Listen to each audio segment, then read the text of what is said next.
Hello there and welcome to A Normal Meets a Nerd, your new favourite podcast with me, Dylan Evans, a very normal person who loves asking abnormal questions you have always wanted to know the answer to. And me, Darragh, a very nerdy person who loves answering those questions in scientific ways that you'll understand and enjoy. Lovely. Well, I feel like I haven't seen you in ages, long time no see. I know, it's great, isn't it? What have you been up to? Well, I've written a book. You've what? I know. And He's got the book. Here's one I prepared earlier, and totally naturally. It's about the human body, and it's not very thick, so very nice present for someone for Christmas. That's my kind of book. Yeah. That's my kind of book. No, it's fun. It was good writing it, and, you know, people seem to like it, so. Excellent. Yeah, I love that we're usually wearing the same clothes when we do this. Well, I'm a CGI character, so I think they just don't have the budget to do new clothes. I've got two outfits. I'm like Elmo. I've got this and pyjamas with a little hat. Elmo wanders around totally naked and then puts on pyjamas. It's a disgrace. And I know we haven't been asked this, and it's not an official question. Donald Duck doesn't wear any trousers unless he gets out of the bath. He puts a towel around himself. What's that about? What's he hiding? Oh, get it in the comments. Yeah. Winnie the Pooh as well. Yeah. Bottomless characters. Yeah. Outrageous. Disgusting, really. Our children are watching this. Phil. Let's get into some filthy questions. Yes, no, they're not filthy. They're not filthy. There's some bangers here today. This is a good one. What happens to astronauts' bodies when they go to space? Like, how much difference is it? Well, I'm assuming you're not just talking about floating. Space, yeah. So they do float. That's the thing. It's fully float. It's not zero gravity. So it's usually microgravity. It's usually a very, very small amount of gravity. So effectively they'll float around, but it really impacts your body. So surely must. And depends on how long you're up there. So actually getting into space isn't great for your body, to be honest, because you have to reach a velocity that'll get you out of Earth's gravity, escape velocity. Is that all a G-force on the faces? And it's a lot of G-force, a really, really large amount. So that's going to be very stressful on your body. But usually they're in great nick, in fairness. They're in flight suits as well that are pressurised. They never look how I think they would astronauts. You know, when everyone's like, oh, they're so... I imagine them to be like big, beefy. The best thing. They all look like little nerds. They're not jocks, they are nerds. That's the thing. Super nerds. They are mega nerds, yeah. So usually they're almost always scientists. Yeah. They almost always have a degree in some science. And a lot of the time they've been in the Air Force or the Navy or something like that as well. So a lot of them are military. So you know the way it's like Colonel this and Lieutenant that. Yeah. You know? So a lot of them have done that. But they have to be nerds as well, because they have to go up, and the main reason why people go to space is to do scientific experiments in space. True. So they're actually nerds, they're not jocks. Have you ever met an astronaut? I haven't. There's an Irish one now, and I really want to meet her. She hasn't gone up to space yet. How's she an astronaut? Nora Patton. She's on the programme to go up this year. She's on the waiting list? Yeah, no, not on the waiting list. She's like in training and she's going. Ready. Yeah. She's ready to go. Yeah, so from Mayo in Ireland. Top. I've never met one, but I'm dead interested in interviews with them, because they say once they go up to space and they see the globe like that, whenever you come back down, you can be in Dubai, you can be in Poland, it all feels like home. Yeah. And that kind of freaks me out. It gives you a different perspective. Because there's no lines, the lines on the map are fake, you know, So is that like the next stage of evolution? Maybe we should all be like that and all think like that. It would be brilliant if we could. But yeah, anyway, their bodies. What happens? So one thing is that you grow taller. So Well, how much? A few centimetres. Oh, so enough. Yeah, a measurable amount. So you're taller in the morning than you are in the evening. So if you ever need to get to a certain height for a job or something, you should do it first thing in the morning, because gravity affects your height. Okay, I've never thought of that. That makes sense, it makes sense. There's gaps in between your vertebrae and your spinal column. And if you're standing up all day, you just compress a little bit. Now, it's not much, it's just a little bit, it's a few millimeters. But when you're in space for a very long time, you kind of just... Stretch. Like a stretch arm. Kind of relax. There's no pressure being put on you anymore, and you just kind of get that little bit bigger. So you'd be a measurable amount. What if you stayed up there for ages? Would you technically keep going? No, there's a maximum amount, you know. So, you know, you have a natural limit that you'll reach. But yeah, you could be, you know, a centimetre or so, or a few millimetres, definitely. So you grow. You do actually physically grow. Yeah, so that's one thing, but it can have a lot of downsides. Well, I was assuming most of it's got to be bad. So one thing is that your body has evolved to live in gravity, and when you're not moving around and holding yourself up, you spend an awful lot of your energy and your time just holding yourself up. So like if you look at the amount of calories people burn in a day, if you've got a manual job or you're on your feet all day, you actually burn a lot of calories just being on your feet. Because your muscles are holding your body in position. That takes energy. And then suddenly that's gone away. So a lot of muscle wastage happens because those muscles are not being used, and it's kind of like you're just lying around all day, you know, so it does take that away from you. So a lot of astronauts have to do exercises and stuff to keep that going. Another thing that they do is they lose mineral density in their bones. So the calcium and other minerals in their bones goes away because it's not needed anymore, and it's leached into their out of their bones and into come their back body. with glass bones. And it can be 1% a month. Oh. So, and considering some people have spent like extended months in the International Space Station, that can be a lot. And it can make you more likely to break bones. It can give you... Can you recover can you get that back? You can to a point, but not really. You can do, but it depends on your age and your diet and lots of other things. So. Speaking of diet, what happens with the food? If everything's floating, do you know when you sit, like they put like a little, there's ketchup, and the ketchup's like a floating blob. What's going on in your... It's wonderfully, it's independent. What meaning what? It's independent of gravity. You can eat upside down. It doesn't make any difference. Your body uses physical motion to push the food down and through. No, I seen something online, I don't know how true this is, that if you burp in space, you vomit. Is that a lie? I've never heard that before. It doesn't make any sense why you would. Okay. I actually never thought. Wait, what? You I would vomit? imagine not. If you burp, apparently it comes up. That's nonsense. I would say it's nonsense. Because I was going to ask about a fart if you as are well. an astronaut. Any astronauts, what happens if you fart in space? Well, it diffuses. Pardon? Farts don't spread by gravity. They spread No, out. I know, but I mean, would you almost soil?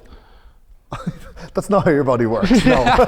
And that's why I need to read the body. But yeah, your organs do move around a bit. So the way that your organs sit, they move around. So that might change your digestion a little bit. So like your liver will move around, your kidneys might move around a little bit. But there's a limit. You know, your kidney isn't going to come out your ear or anything. Just all floating everywhere. But one mad thing that happens is it affects your vision because your eyes change shape. Just a little bit. So your eyes are fluid filled. This all sounds horrible. It does. I wanted to go to space before this chat. I really want to. I still would. I still would. But like, it's not a major thing, but it can affect your vision a little bit, and it adjusts after a while. But like, what do you mean your eyes change shape? So your eyes are filled with liquid, and gravity affects liquid quite a lot. So that force changes, and so your eyes are actually squidgy. If you took an eyeball out of a head and squidge it, it's squidgy. So it just changes shape a little, and that affects how the light gets from the front of your eye to the back of your eye. We're not built for space, are we? No, we were never built for space. But you know, it's one of those things. We're learning as we go. Yeah, we are learning as we go, and we're not very well suited to it, and we will have to come up with quite a lot of technological advances if we are going to travel to like other planets. Mars and stuff. and that. That's exciting, though. I like that. I think the fact that we, 120 years ago invented planes. Yeah, that's mad, isn't it? And now we're in space. There's a guy in NASA right now who's remote controlling a helicopter on Mars. Of course he is. Imagine that. There's a drone. There's a little mini drone on the Curiosity rover called Ingenuity. And Ginny, she flies around, and she's just this little drone who's mapping the surface of Mars. And that's being remote controlled from tens of millions of kilometers away. I feel bad on them robots.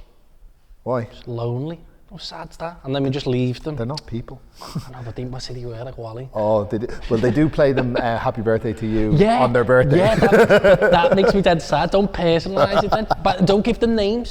Call it C3PO or one of them. Don't give it like John. You know, when they had cleaning robots in libraries, people were being really mean to them, and then they stuck googly eyes on them, and everybody was nice to them. Yeah, that's what I mean.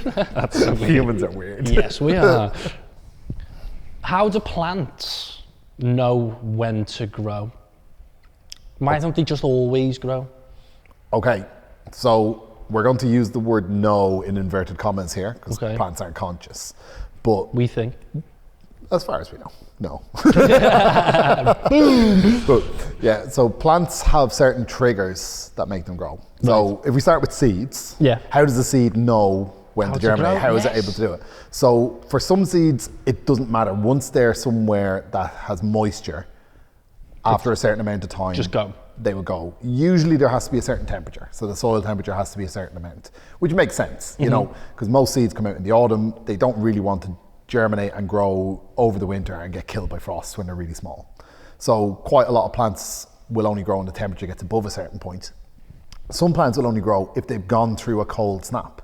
Right. So they have to have been close to freezing or freezing for a while before they'll ever germinate, because they don't want to go out in the middle of winter just because it's slightly warm. So a lot of temperature things for seeds. For actual plants that are growing and when they know how to flower, which is kind of interesting, because flowers all happen at the same time for a species. It's like they're all talking to each other. They're not, they're sensing the light. This is the coolest thing. Okay. So plants can tell what time of year it is depending on how much daylight there is in a day. You're saying this like it's an animal.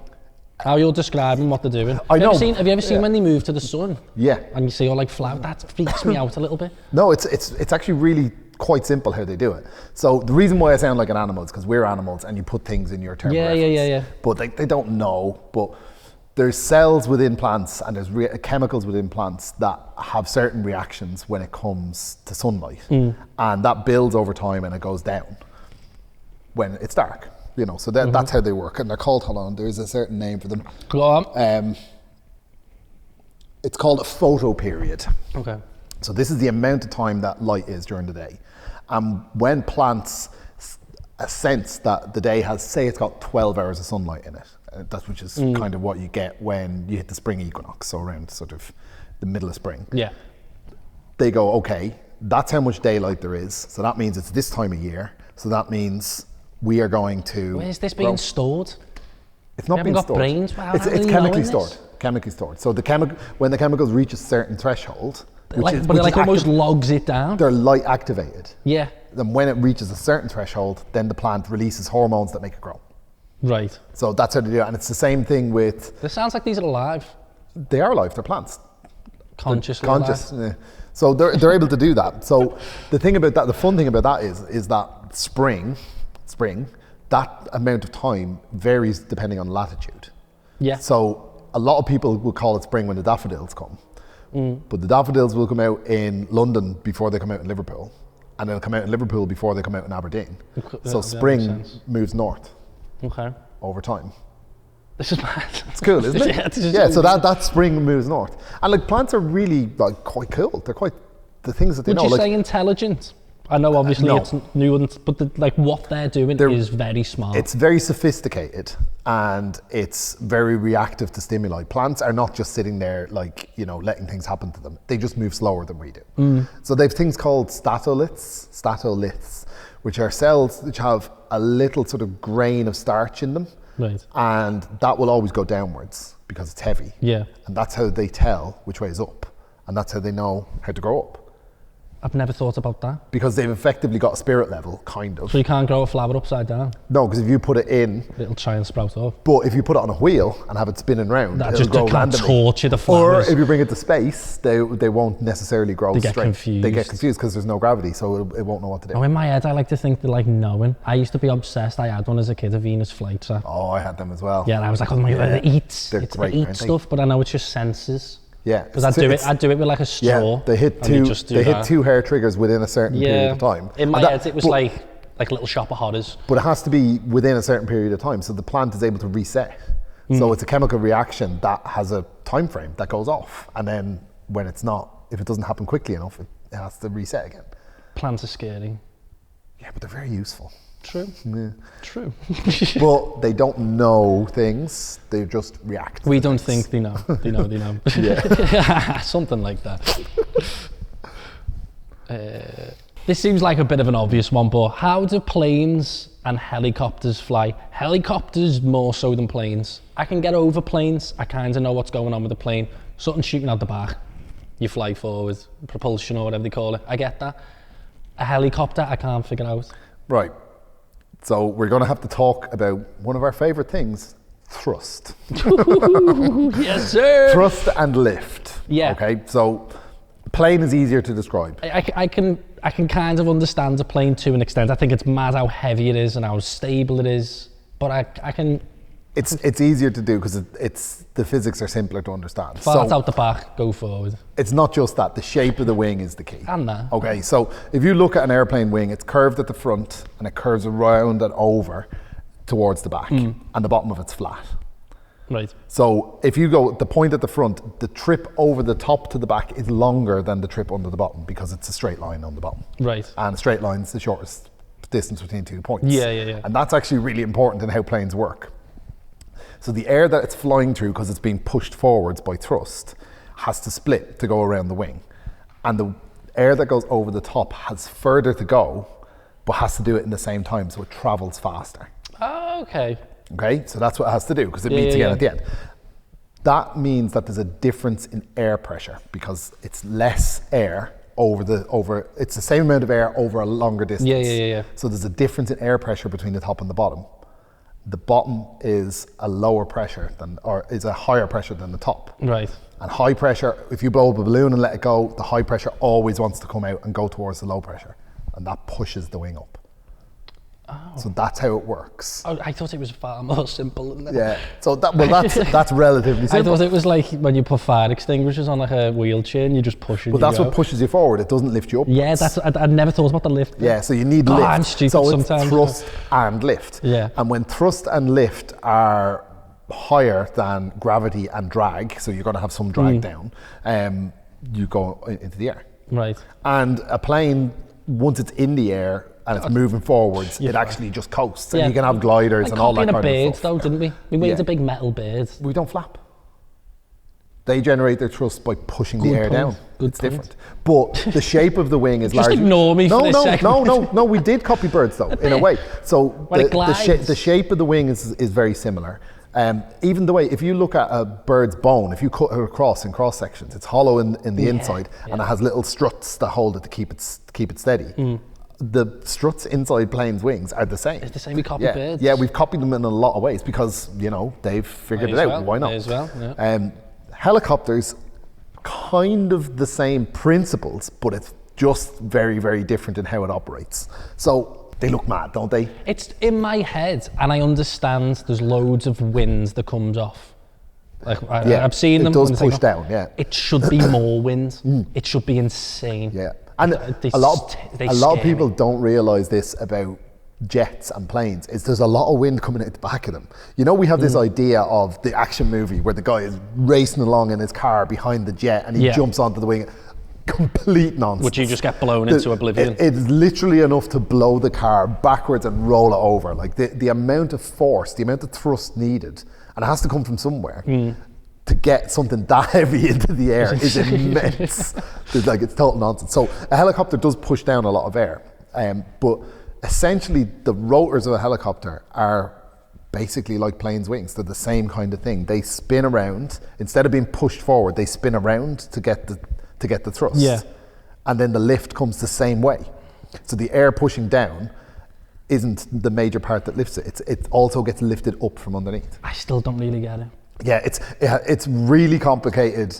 There's a reason why it took a lot longer to make helicopters than planes. Yeah, this is what I mean. And are they theoretically more dangerous, would you say? I would say so, yeah. They scare me a bit. Yeah, I think they're also a lot harder to fly because you have to do so many multiple things at once. So another problem is that because of the spinning rotors, there's a tendency for the body to just spin around with the why rotors. doesn't it all spin? The one at the back. The one at the back is there to control it, to stop it just spinning around.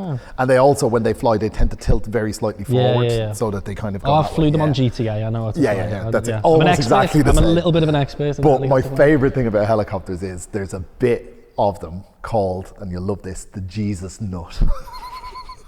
Honestly. And that's not sacrilegious, but it is a bit actually. It's tinkering on it. So there's one key proponent of every helicopter, and it's the big nut and bolt that holds the rotor onto the rest of the plane. That's got to be on strong, hasn't it? And that spins at a ferocious rate, and it does it thousands and thousands and thousands of times. And the only thing stopping that from just popping off is a big single bolt at the top. Big nut. And it's considered the saviour nut or the Jesus nut. The big old nut. So when you're in a helicopter, remember to thank Jesus' nut. And we'll leave that there.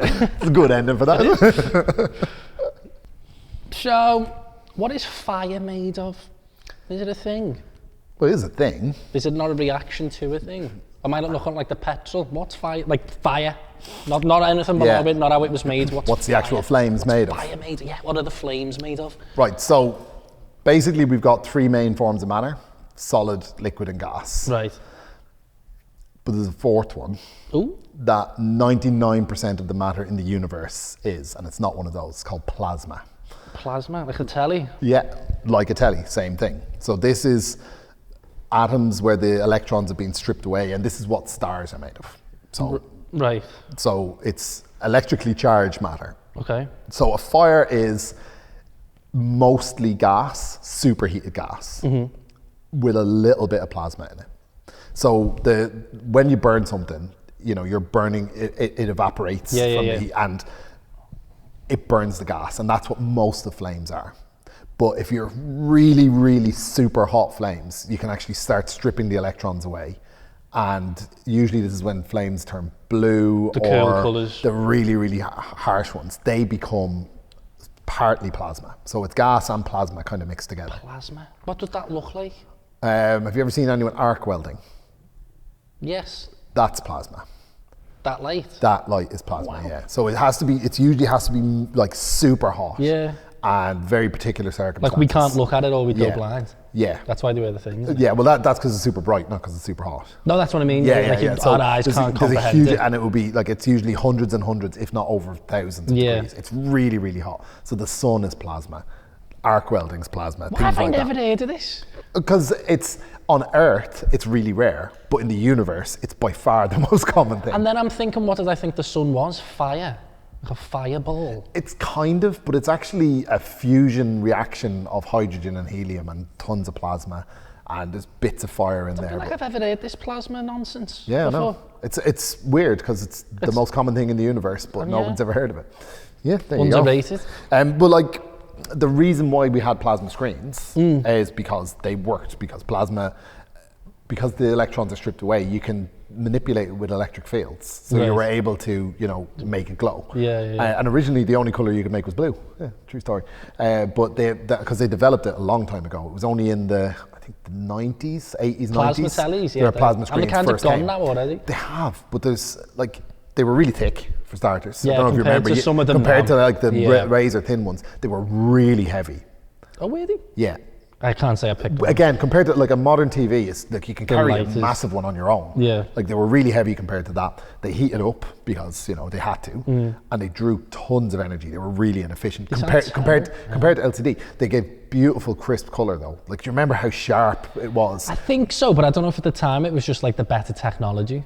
Well, it was much better than cathode ray. Yeah. And they gave this lovely contrast, especially we're very good at dark colors, and a lot of LCD screens, if it's really dark, it's not as good. You know, you have to get a properly good one, an OLED or something.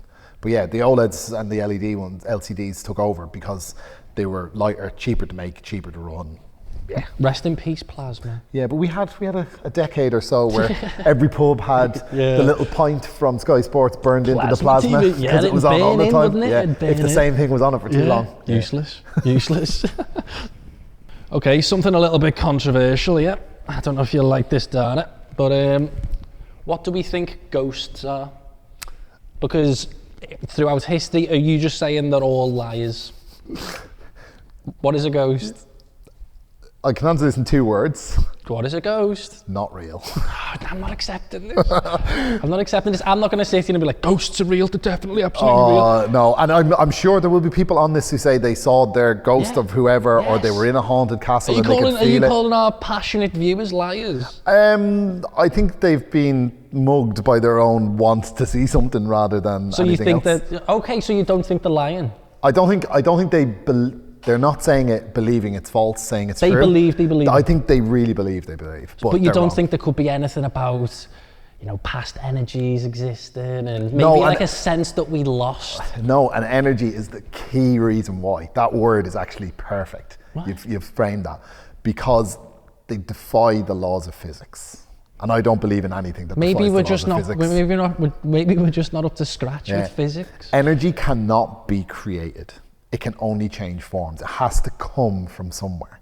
The reason why we're able to move and think is because we eat food. And that food comes from sunlight growing on plants. There is a straight line. You have to follow it from somewhere. There is nowhere for ghosts to get their energy from. That we know of. They defy the laws of thermodynamics. So genuinely, you're like, you drive home, whatever today, you get in and you see a ghost I'd go to the doctor because there's something This wrong is with what, me. would you question your own head that much? Yeah, because it's like infinitely more likely to be psychosis or something that you see for a medical reason than it to be actually a ghost, because ghosts So are even not if a real. ghost showed itself to you, you wouldn't believe it? I would think there was something wrong with me and I would go to the doctor. Like, you know, and there's a couple of things. All of these like paranormal stuff, there are prizes on offer, and I think they've even given up offering them because. What do you mean? So the James Randi, forgive the surname, Educational Foundation offered $1 million prize to anyone who could prove any paranormal entity or ability or any paranormal phenomenon. That's hard to say. I'm not trying. I'm not trying. And it was never claimed. Yeah. It was there for, I think, decades. Oh, really? Yeah. No one ever claimed it. It's hard to prove, though, isn't it? Yes, because it's not real. Come on. There's been no evidence. There has never been a single reliable, undoctored video of a ghost, despite the fact that everybody says they can see them. Yeah. So if they can see them, And I don't why understand. can't cameras? Because Cameras can mess up and play up and stuff anyway. So. Every time. Yeah. Every single time. We are now in an era where there are security cameras everywhere. Yeah. There's never been a single instance of But maybe the ghosts are that smart, they don't want to get caught on cameras. These old Edwardian ghosts. There is also a thing, and it's called, I'm going to read this out because it's actually hard to remember. It's face pareidolia. Okay, that sounds fun. So this is a human trait where we see faces in everything. Yeah. Yes, I've seen this. We find the face. So if you're looking at a random Clouds? Clouds or a yeah. pattern on the wallpaper or knots on some wood, you Yeah. go, doesn't that look like a face? Yeah. And I think a very large part of people seeing ghosts is they're in a dark, badly lit Bit of place. that, They turn their head too quickly. They go, and there was someone looking at me there, and it wasn't. It was probably the reflection of the moon and whatever, a shadow. And that's just our survival instinct from back in the day. It is. To try and recognise, yeah. oh, someone was there, someone was there. And it is a survival instinct. Yeah. And it always happens when people are on their own, in the dark. Yeah. And it usually happens to people who are desperate for attention. Oh, yeah, maybe. Let's be honest. So you're going to settle it now? Ghosts aren't real? Ghosts are not real, unfortunately, because Ghostbusters is awesome. Boo. Boo. Boo. This is one I don't get. Why don't we remember being a baby? Well, we do, just not for very long. No, but why is our, like, we mentally seem to start, like, maybe 4 or 5? So this is to do with how humans develop. Right. So a lot of animals are born very well developed. Oh, yeah, they can walk straight away. They can walk straight away. A giraffe. Mad. Yeah, and giraffes have a big drop when they're born as well. Bang. Not a bother. Yeah. But human babies are, frankly, a bit pathetic. They're cute. No, I think this all the time. We're the just worst, like a little blob from months. Useless. Yeah. Absolutely useless. And part of that reason is because our brains are not even close to being fully developed. And they don't for years. For a very long time. Really? So your brain is, like, there's lots of stem cells still active in your brain when you're a child, and all the way through adolescence. Your brain is constantly growing and growing and growing, and different parts of it grow at different times. Memories are a physical object in your brain. They exist. You can touch them. That's mental. But So they're a combination of synaptic connections. So your nerves grow and synapses connect to each other. And there's a connection of them. They might not all be in one place in your brain, but they are things that grow. And they, like, to stock memories, you have to lock them in. There has to be chemical changes and physical changes in your brain. That's how the brain works. Okay, massive oversimplification, but we'll run with it. So, I used to be a neuroscientist. So that process gets very badly disrupted when the brain keeps growing. So if you imagine it like a road network, and they're suddenly digging it up to put in underground rail, and they're building a new apartment block, and they dig up the road and they change it and they turn one to one way, and they get rid of that road and they build in another one, they put a cycle path, whatever, they change everything. Your brain is kind of like that when you're a baby. Things are happening and changing all the time. So those parts of your mind find it very difficult to store memories because it's constantly changing. You just don't remember stuff? You don't long-term remember stuff. And the part of your brain that's key for long-term memory storage is called the hippocampus, which just means horse field, by the way. Hippo is Greek for horse. There you go. Bet you didn't know that. We are learning. Yeah, hippopotamus, river horse. Yeah, there you go. Which is the literal translation of it. But anyway, hippocampus is shaped kind of like a horse shoe Yeah, track, yeah, yeah. you know, that's why it's called that. And that's a key part for our brain. And that doesn't fully develop until you're much older, till you're a child. So if people have ever said, oh, I remember being a baby, I remember coming out, are they lying? Probably either they're tricking themselves or they have a vague memory that they've constructed something around. So very unlikely. The one thing that you will know is that emotional things that happen to you as a baby matter. So the hippocampus might not be fully developed, but the amygdala, which is the emotional sort of center of the brain, that develops very early on. So traumatic experiences and, you know, loving and bonding with parents and all that kind of stuff, that can happen. Okay. And that does happen and it stays. But genuine memories, no, they just don't, they're not able to form because the brain is still under construction. I don't know my first memory thinking on it. It's freaking me out. I can remember a few things. I remember being really little and going to like the shops with my mother. Mine's like I remember sitting in a trolley. Teletubbies is the first one I can think of, having tubby toast, watching the Teletubbies. The baby in the sun. Mad, was had a kid. Now has a baby. In fact, doesn't have a baby. They're probably in school now. Yeah, yeah. Outrageous. For younger viewers, you don't understand. Shout out to the Teletubbies. Yes. Yeah. But yeah, the brain is still a work in progress when you're little. That's why you can't remember. One that's always confused me as well. How do ants know to all bite at the same time? I don't know if you've ever had this ants on you. You get bit across, like loads of them bite, like they go 3, 2, 1, chomp. They don't do that, but they do that. What's going on? Well, they're communal insects that communicate with each other all the time. And they basically release a bitey smell. Oh, so it's odor-based kind of thing? Pheromone, yeah. Yeah. So odor. Odor-based. Yeah, no, it is an odor. It's true. So a lot of insects have various different ways of communicating, and especially if they all live together in like a hive or a nest.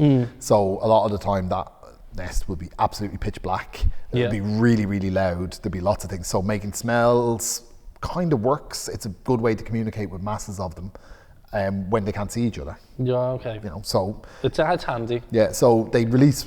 Usually it's a panic pheromone of some kind, so they feel that you're attacking their nest or that you're a danger to the queen or whatever, and they go, okay, everybody just go for this, go, attack the nearest thing you see.